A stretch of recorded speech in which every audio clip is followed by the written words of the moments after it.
So, the My Hero Academia manga chapter 313 early translations are out for the chapter, and let me just say, oh my gosh, this was an amazing chapter. Not mainly because of the reveals, but because of the action, and that the conclusion of this chapter may actually shock you.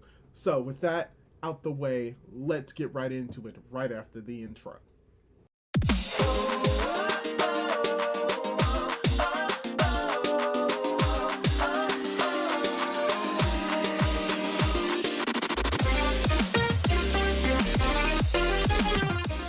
Hey guys, how's it going? It is your boy, Big Blue Drew 97 here, coming at you with another My Hero Academia manga chapter review. This time reviewing manga chapter 313, called Flying Artillery Battery. If you didn't guess, in this chapter, Deku fights Lady Nagant in the air. What a surprise, since last chapter it was revealed that she has Skywalk, which she actually uses in a very interesting way in this chapter. I'll get into that soon. But pretty much what goes on in this chapter is that we see the fight continue between Deku and Lady Nagant, where they use their skills to their fullest to try and take each other out, and that in actuality, the ending of this fight may shock you.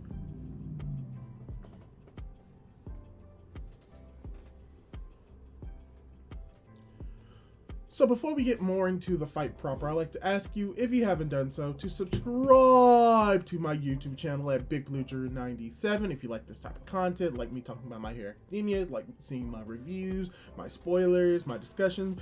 Subscribe and hit that notification bell to be notified for whenever I upload. And while that's out the way, let's get right into the review. So, to start off the chapter, we actually get a cut over to All Might and see what happened in that big explosion, where it's actually revealed that the explosion actually did nothing. Like, I'm serious, like, that car came out unscratched, unscathed. It is the Hercules of cars, which actually is what it's named after. So yes, we get to see All Might. He survived the explosion, and it is basically shown that the explosion really didn't do anything to the car, and that All Might immediately comes to the conclusion that, oh, I see what's going on.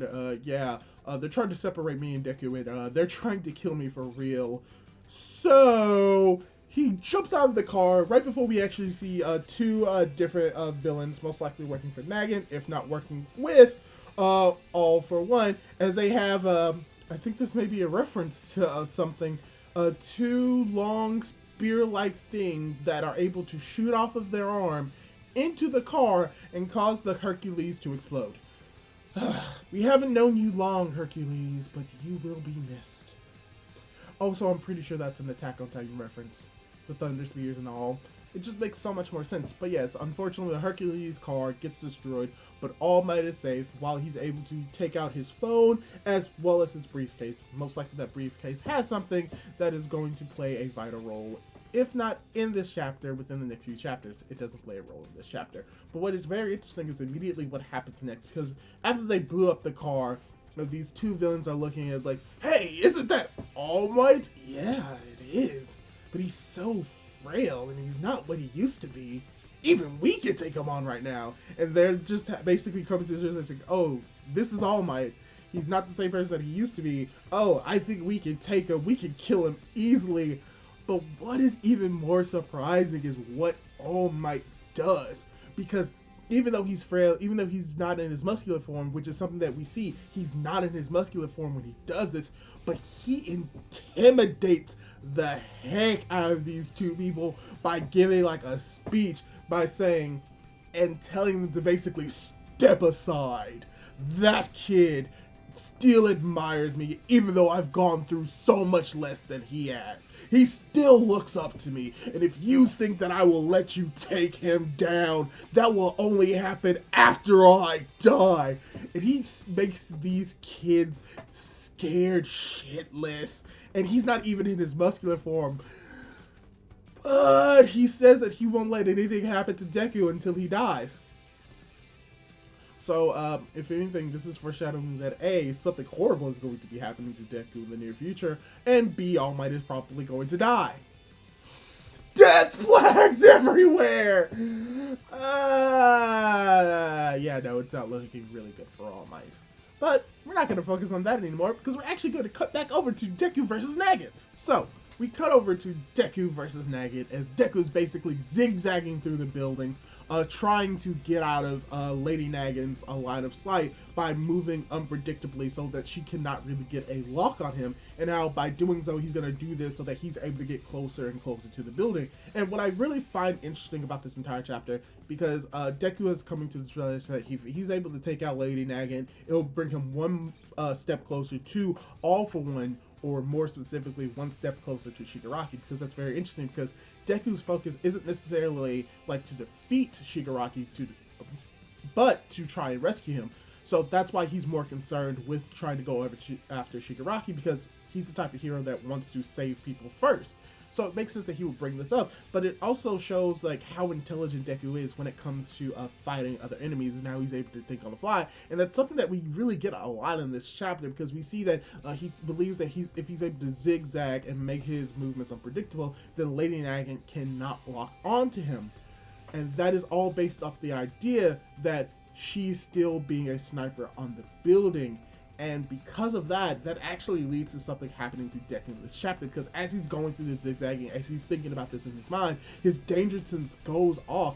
And when it goes off, he notices that a bullet is coming from behind him, so he kicks the bullet, which, oh my gosh, Deku is using his legs to fight? Oh my gosh, this is amazing, this is awesome! And he gets a gut shot. Deku, why didn't you block that bullet? Deku explains why he didn't see that bullet coming, as well as like him realizing that he miscalculated something, because as he kicks the bullet, another bullet comes out of nowhere and hits him in the gut, hits him in the stomach, and Deku's like, oh my gosh, how's this happening? Like, I thought that I caught on, I thought I knew everything. And he begins questioning, like, does she have company? Does she have help? No. The most likely solution is something that I really didn't think of. As we cut over to Lady Nagant, as we see that she's using Skywalk in the middle of the air, as Deku comes to the realization that, yeah, if she was sent by All For One, it would make sense for All For One to give her a quirk. And we see her using Skywalk in action, and it's actually pretty amazing. There's a color page that I saw of it that's just as amazing, but even in just the black and white manga, these two panels are amazing, because we just see Lady Nagant just in the air, stepping on the air with her sniper rifle pointed behind her, and she just looks at like the camera and gives this little and she fires it off, and it propels her forward.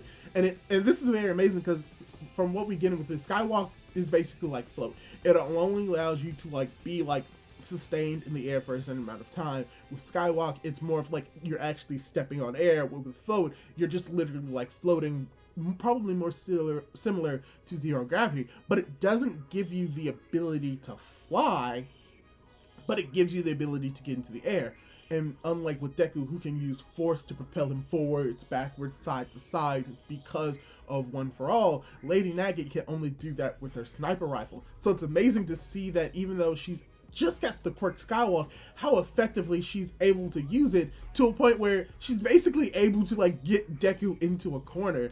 And from here, this is where we get probably the most Deku moment in this chapter, and it shows us like why Deku is the type of person that he is, and why he's probably most suited to have a quirk like One For All that has the multiple applications of using multiple quirks, because we just have this one page of dialogue, more or less, where Deku's just thinking about everything that's gone on. He thinks about what Hawk said, and how, like, when it comes to the curved bullets, how he comes to the realization that because she has Skywalk, or the ability to move, that she can get closer and shoot him more at a point blank range, because she realized how much of a threat he is, and that even though they still want to bring him in alive, that she's moving so fast and able to shoot at him so quickly that danger sense won't be able to keep up with it, and that because of this, he comes to this conclusion that if she's able to get close enough to him for the point that he cannot block her bullets, then yeah, danger sense won't work, and she will achieve her goal. So Deku, within that split second, says, okay, if that's the case, then let me just use smokescreen at full throttle to block out her line of sight, which is something that we all predicted was going to happen. But there's something else that Deku also thought of that we couldn't have predicted, but he would have, and he goes through with it.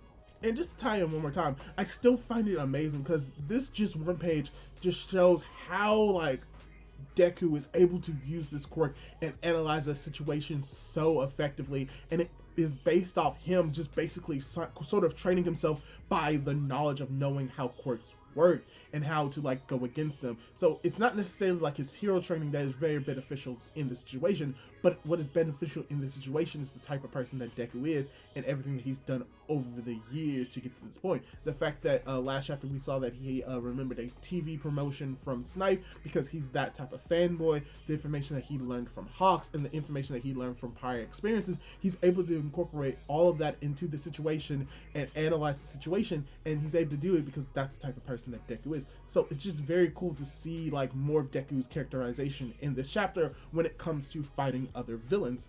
So yeah, Deku uses smoke at full throttle, and this actually takes Lady Nagant off guard because she realizes, oh, he can use multiple quirks as well. Huh? Didn't really expect that. As Deku uses his smoke screen at full throttle, you have N coming out of nowhere. It's like, yo, do you not remember what I told you? It's dangerous to be using my smoke screen at full throttle. Now that you're in the smoke screen, if you ever leave it, you're an easy target for the Lady Nagant. So, like, why are you doing this? And then we just see Deku just go up and down, up and down, up and down. And then you have N comes to this realization that, oh, you're gonna do that. Third user, come help me with this kid. Come help me with the ninth user. I think he's gone crazy. So here's the unexpected part of this chapter. We get the reveal of the third user's quirk.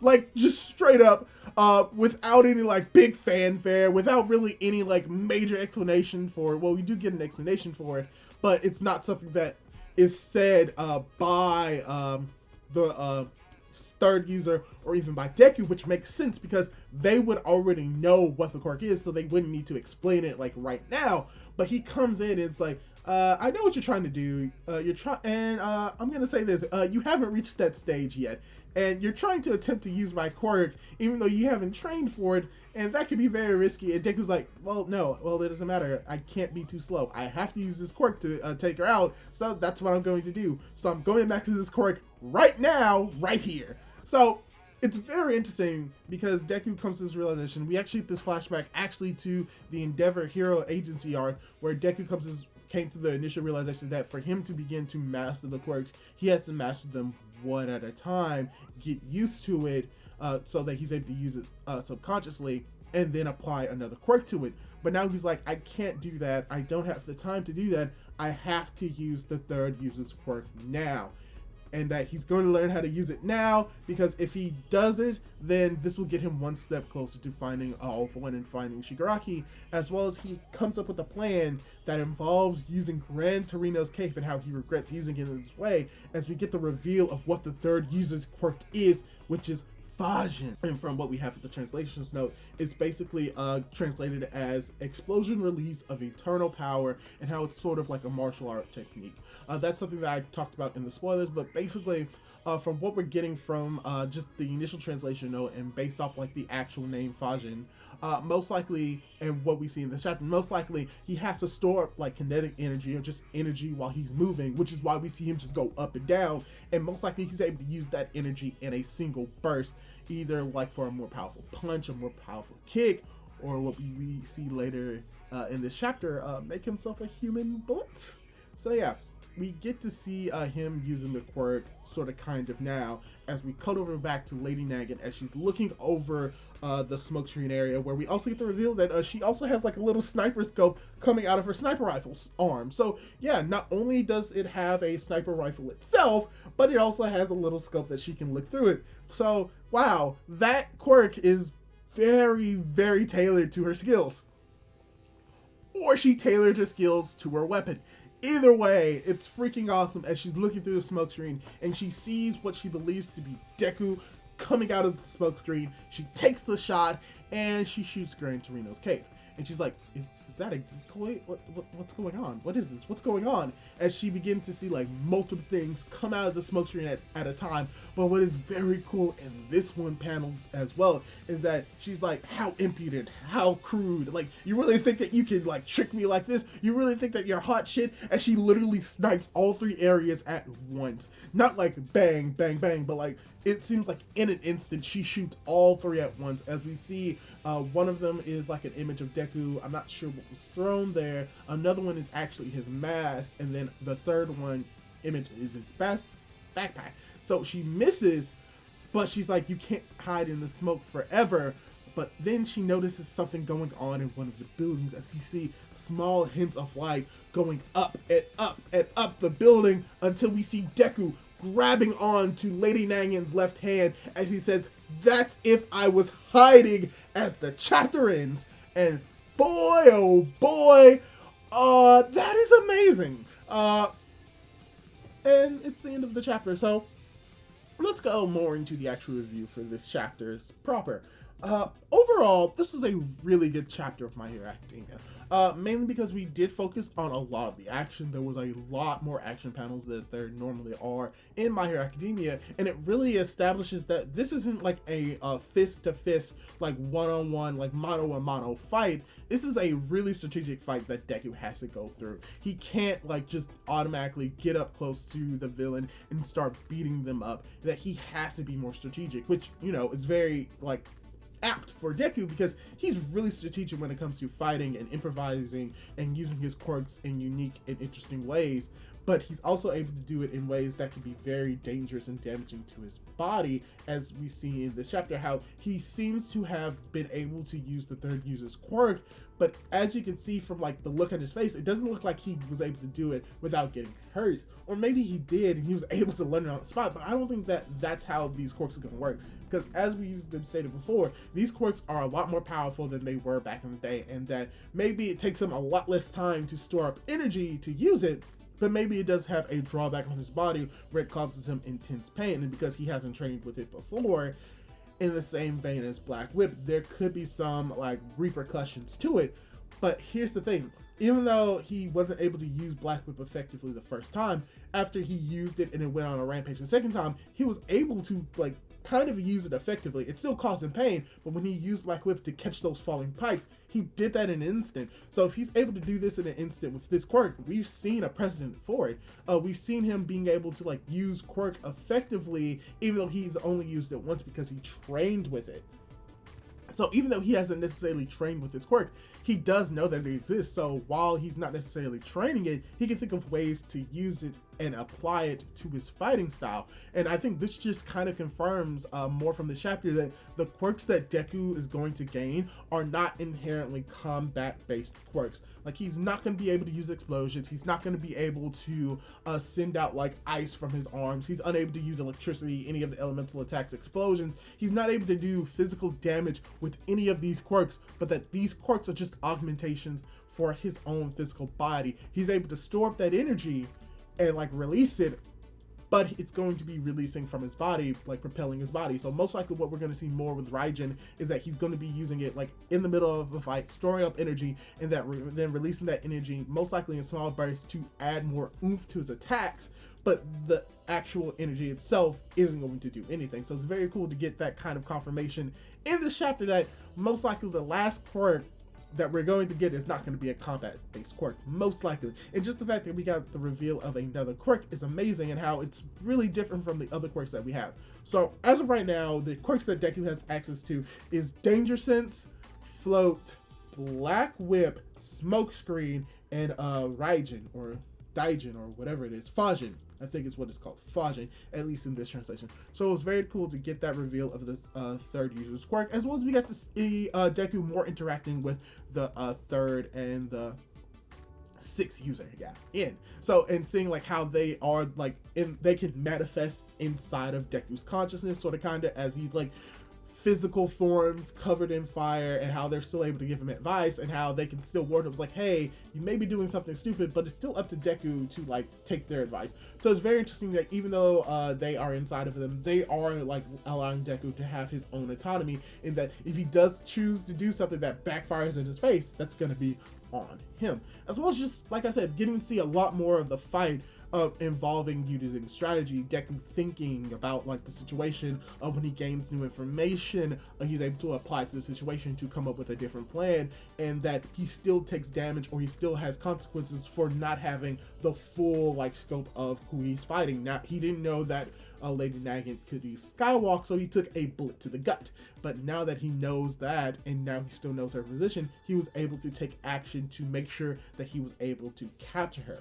So I do not think that the fight is ended now. I think that at the very least, Lady Nagant is being put at a grave disadvantage, because unfortunately it's a sniper rifle. It has a long barrel. You can't like just like try and shoot someone like right here if the barrel of the gun and where the bullet's going to come out is like all the way over there. So at this moment, most likely Lady Nagant is captured, but we have to remember that Overhaul is still in this area, and even though he doesn't have his arms anymore, we don't know if he can't use his feet, because we do know for a fact that Quirk can evolve, and maybe it'll evolve to a point where he's able to use his feet to combine with the buildings to try and attack him. So it will be a 2 versus 1, which will put Deku in an even worse disadvantage, or even combined with Lady Nagant, which Overhaul x Lady Nagant combination.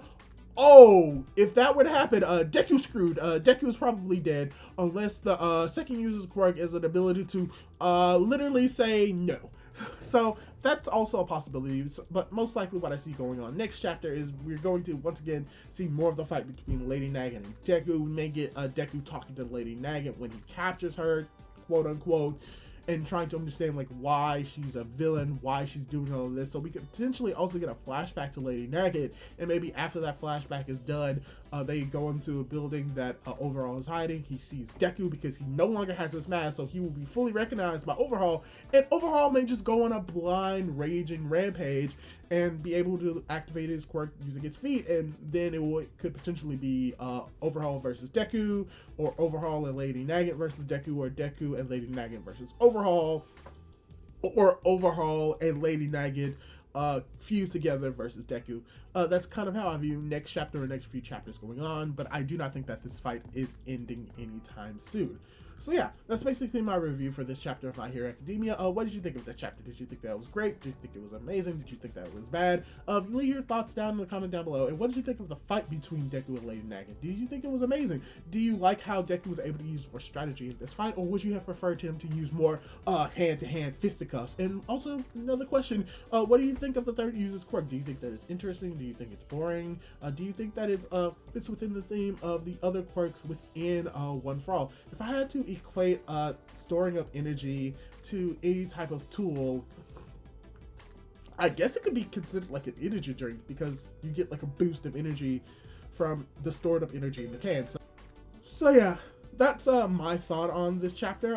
Hopefully you enjoyed it. If you did, leave a like on this video. If you liked this video, subscribe to my YouTube channel, hit that notification bell to be notified for whenever I upload more My Hero Academia content. Do all that cool jazz! And hopefully I can catch you in my next video. Goodbye!